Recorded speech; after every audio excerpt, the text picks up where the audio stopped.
We're at a local Canadian Tire store here in Smith Falls, and I want to take a few minutes to shoot you a quick video about your skates and getting them sharpened, because next week, guys, we're hitting the ice for the conditioning camp, and I want to make sure that everybody that goes on the ice has proper skates sharpened. And the little tip for today quickly is I want to show you on the blades. And a lot of you parents are buying new skates for your young athletes, your young hockey players, and I want to show you a tip that was brought to me a couple of years ago when I was playing, and which I brought to my junior and pro guys.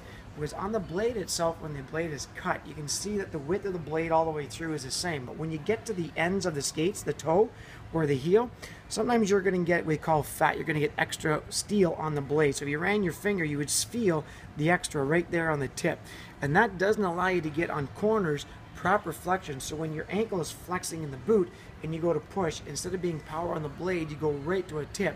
That causes friction, reduces the speed on your skates. So I want to make sure that when you're actually cornering, you're able to get the most maximum power and gliding on your blades when you go to push off or take a hockey stride. Now, on the blade itself, there's also different dimensions on the blade. What they'll do is they'll actually take that corner and they'll just grind that down a little bit. Now make sure it's a professional that does that.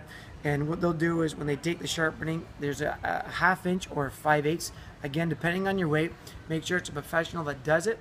And they'll determine a 5/8 is a deeper, more aggressive cut, and the 5/8 is a cut that's not quite as aggressive, not quite as deep. Now, the blade itself comes in a standard, out of the box, a 10-foot platform. They call it profiling, but it's called getting rockered.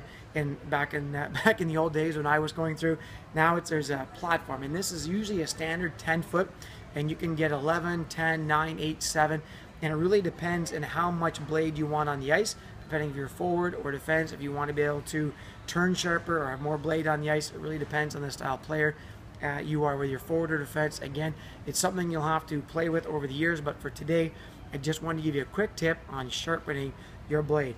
Remember, get a professional to do it. Make sure it's the same width all the way down through. If there's any extra fat on the tips or on the heels, they can grind that down, and then you'll be able to turn and get better flexion, even in glide or in stride.